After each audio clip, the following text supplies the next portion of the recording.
Shine food TV के मौजूद दोस्तों, अस्सलाम वालेकुम। नाजरीन, ओइजा बोर्ड या स्पिरिट बोर्ड, जिसे टॉकिंग बोर्ड भी कहा जाता है, यानी बात करने वाला लकड़ी का एक बोर्ड, जैसे कि इसके नाम से ही जाहिर है कि ये इंसानों से इशारों के जरिए बात करता है। ये बात करने वाली चीज कुछ और नहीं बल्कि बदरूहे या शयातीन होते हैं, जो या तो इस बोर्ड पर केली जाने वाली बोर्ड से अट्रैक्ट होकर इसे केलने वाले पर हमला करते हैं या इसके जिस्म में दाखिल होकर परेशान करते हैं। ये प्लेन लकड़ी का बोर्ड इंग्लिश अल्फाबेट्स और 0 से 9 तक के इंसों के साथ चंद अलामतों ग्राफिक मसलन यस और नो और गुड बाय जैसे अल्फाज पर मुश्तमिल होता है। प्यारे साथियों, ये दिल के शक्ल का एक छोटा लकड़ी या प्लास्टिक पर मुश्तमिल होता है जो बोर्ड से बिल्कुल अलहदा होता है और इसे प्लांची कहा जाता है। ओएजा बोर्ड को एक गेम के तौर पर खेला जाता है और प्लांची पर उंगलियां रखकर मुख्तलिफ अल्फाबेट्स पर ले जाया जाता है ताकि अपने अल्फाज शयातीन तक पहुंचाया जा सके।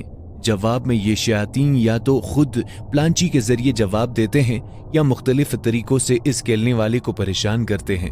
ये खेल यूरोप में स्पेशल बच्चों में चैलेंज के तौर पर बहुत ही मकबूल है, जिसे वो दुनिया को अपनी बहादुरी दिखाने के गर्ज से खेलते हैं और इसके असरात का शिकार हो जाते हैं।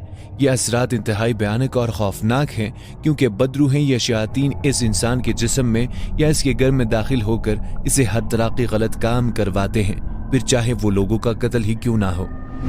अगर ओइजा बोर्ड की असल तारीख की जानने की कोशिश करें तो खुद ब खुद लिखने वाले ओइजा बोर्ड का जिक्र 1100 AD में चाइना में मिलता है, जो सोंग डायनेस्टी का दौर था। इस दौरान प्लांची से लिखी जाने वाली इस टेक्निक को फीजी कहा जाता था।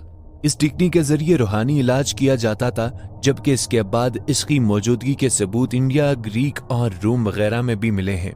मगर ओइजा बोर्ड को कमर्शियली तौर पर अलाजा बोर्ड नामी अमेरिकन लॉयर और इन्वेंटर ने 1 जुलाई 1890 में मुतारिफ करवाया, जब इसे रूहानी तौर से हटकर बैठक में एक आम गेम की तरह खेला जाता था। मगर पहली जंग अजीम यानी 1914 से 1918 के दरमियान एक अमेरिकन स्पिरिचुअलिस्ट प्री क्योरिन ने इसे दुनिया में मरने वाले लोगों की रूहों से बात करने की दरियाफ्त बताई, क्योंकि इन स्पिरिचुअलिस्ट का मानना था कि मौत के बाद इंसानी रूहें इंसानों से बात कर सकती है, और इस मकसद के लिए वो 1886 तक ओइजा बोर्ड के ये टूल्स अपने कैंप में इस्तेमाल करते थे, जो कि वाकई काम करता था। जहां क्रिश्चियन पादरियों के मुताबिक ये शैतानी रूहों के साथ बात करने का जरिया है और इसे बचना चाहिए, मगर दूसरी तरफ चंद लोग इसके हक के दलाइल देते हुए कहते हैं कि ये इंसानी शख्सियात में बेहतरी लाने का सबब है, जिसका रूहानी दुनिया से कोई ताल्लुक नहीं।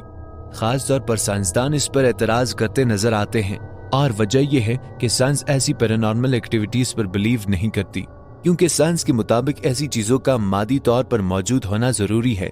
लिहाजा साइंस की जुबान में इसे पेसिडो साइंस की कैटेगरी में रखा है, जहां साइंटिफिक और स्पिरिचुअल दोनों तरह की स्टडी की जाती है।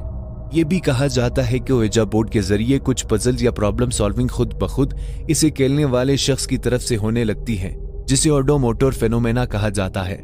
लिहाजा साइंस के मुताबिक ये सिर्फ हिप्नोटिज्म जैसा एक अमल है जिसमें इंसान अपनी सेंस में नहीं रहता। मगर इस गेम को खेलने वाले कई लोग लाइव इवेंट के जरिए साबित कर चुके हैं कि न सिर्फ इस गेम को खेलने के बाद वो अपने सेंस में रहते हैं, बल्कि बाकायदा शैतानी ताकत इन पर हमला करती है या इनके जिस्म में दाखिल हो जाती है। ये एक हकीकत है, कोई मजाक नहीं। और यही शैतानी रूहें इंसान के जिस्म में दाखिल होकर इसे किए जाने वाले सवालात के जवाबात ओइजा बोर्ड के जरिए देते हैं।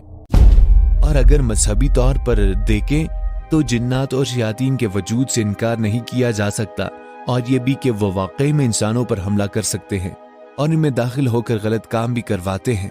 लिहाजा ऐसी किसी चैलेंजेस को करना या मजाक के तौर पर लेना इंतहाई खतरनाक और पुरस्कार हो सकता है, क्योंकि शैतान हमेशा से ही इंसानियत का दुश्मन, और वो अपने शैतानी चेलों से हमेशा से ही इंसानों को राह रास्त से भटकाने की कोशिश करता रहता है।